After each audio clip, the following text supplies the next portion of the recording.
Hello! Some time ago I was given these gauntlets. They go with the suit of armour. I don't have the suit of armour, I just have the gauntlets. And they're for reenactments and things like that. They're made out of steel and all riveted up. It looks like a welder's glove inside, leather glove, and then all the ends of the fingers are all threaded to the actual pieces of leather. And I thought it'd be nice to try and make a gauntlet. I don't think I'd make it out of steel because it would be a bit too difficult to make. So I thought maybe I'd start with maybe some aluminium as a test, and then maybe either copper or brass. So I looked at this one last night, and I looked at and saw that these pieces here are all basically the same shape. It's just these ones have been bent more over and these ones here have been more straightened out. And I sat down and just worked out what the size was and cut out this piece here. Then I cut out the number of pieces. 1, 2, 3, 4, 5. Here they are here. So I cut out the number of pieces, 1, 2, 3, 4, 5, and then I kind of worked out this one. It's got a lot of bending on it. Here it is here, and then the back piece, just by holding up the packet to it, cardboard packet, I kind of worked out the size that would be. So I thought what I'd try doing is, I have an old tray here from the school kitchen. It's made from about millimetre thick aluminium, and I've got a cutter. So what I was going to start doing is cutting out these pieces and then seeing how far I get. These little pieces for the fingers, I haven't bothered cutting them out of cardboard yet. Look like they're all virtually the same size piece, so I just have to cut out lots of them. I could get a welder's glove, and then if it turns out okay in aluminium, I'll then maybe get some copper, thin copper or thin brass, which I can then age, and if it's copper I could etch into it with ferric chloride, which I have some, or if it's brass I can make it look old with hydrogen peroxide, and have a go and see where we get to. So I'm going to start cutting out some pieces of the aluminium.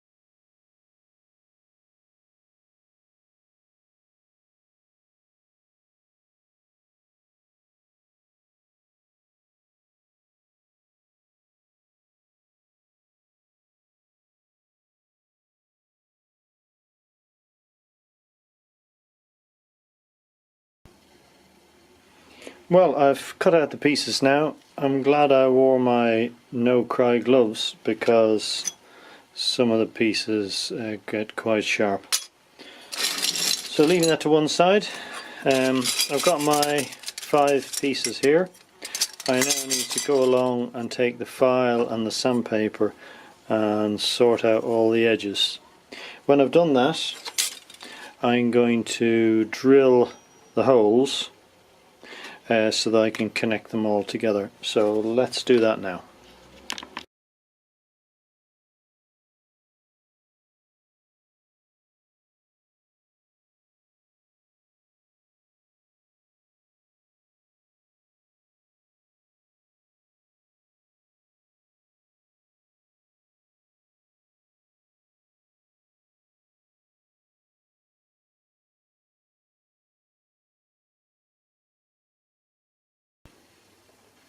So I have all the pieces here, what I've actually done is I've just tidied up the edges with this on my drill, and then I've drilled holes in them so they're all smooth. So I found these things. I was in Fred Alder's craft shop in Manchester, and I found these.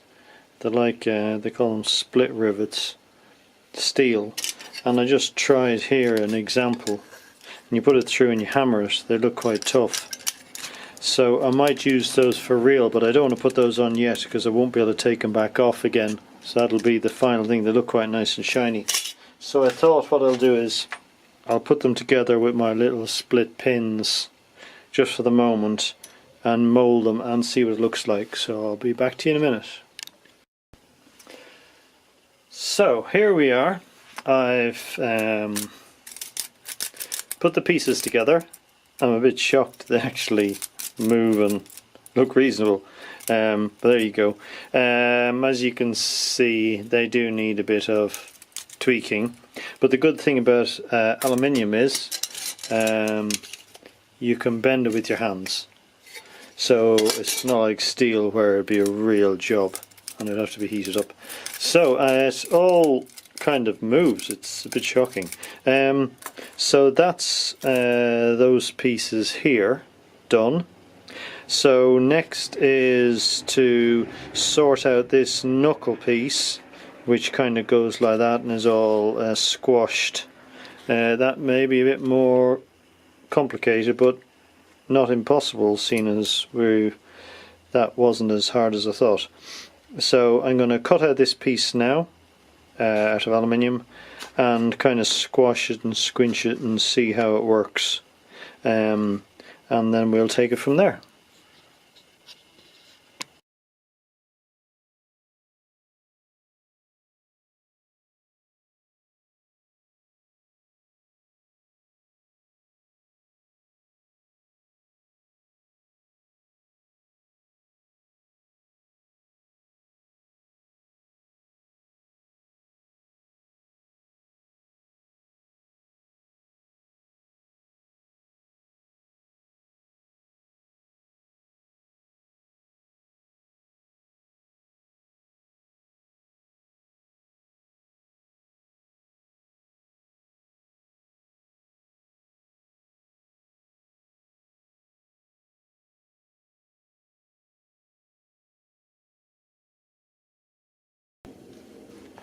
Well, that was difficult.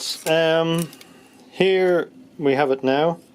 It doesn't quite look like this, but I suppose looks a bit like a bit of knuckles or something. I tried using all sorts. I tried hitting on this shoe iron. I tried using a cold chisel to give me my indentations here. I then tried hitting on the back inside with the ball peen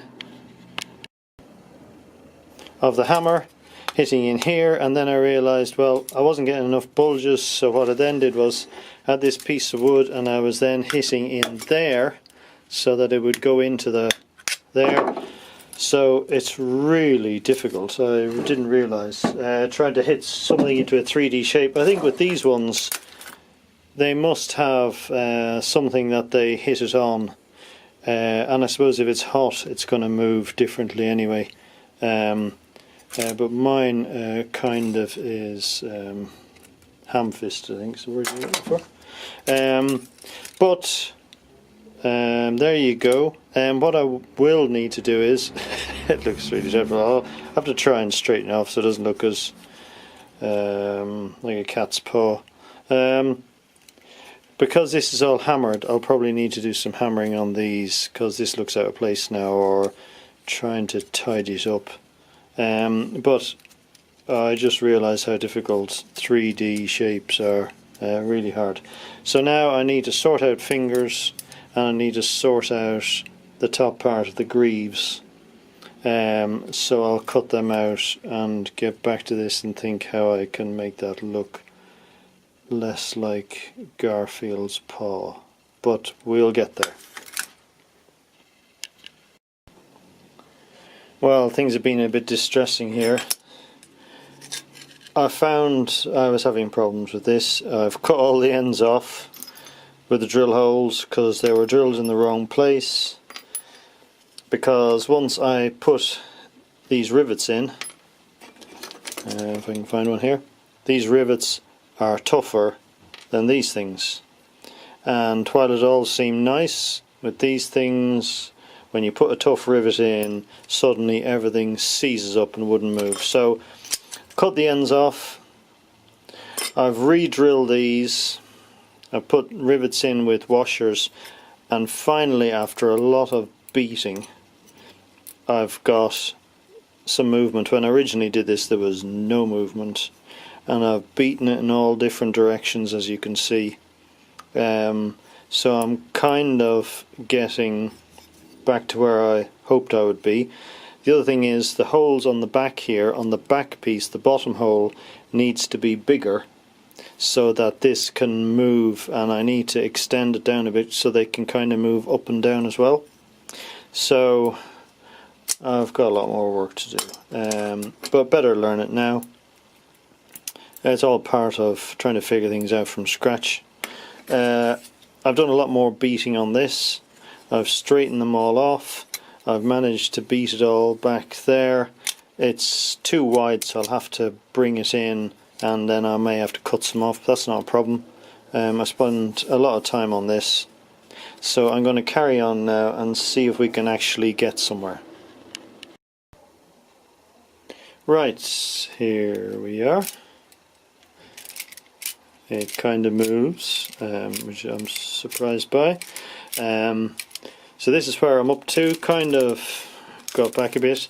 The rivets I've got, they're these split rivets. They're the wrong thing, because if you actually flatten them over, they then tighten everything up, and then it doesn't actually move.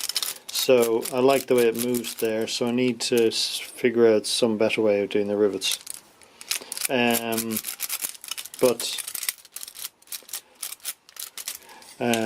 And I've sorted out the front.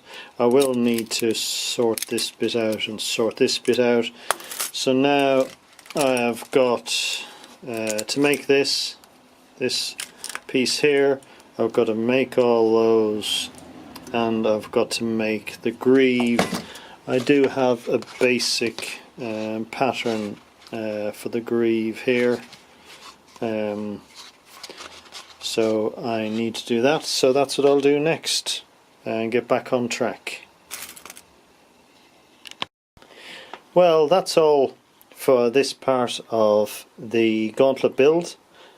Please watch part 2, where I'll make the finger guards, the thumb guard and the greaves, and hopefully they'll work out a little bit easier than it has so far, but I haven't got there yet, so I'll live in hope. Okay, thanks for watching, and watch part 2.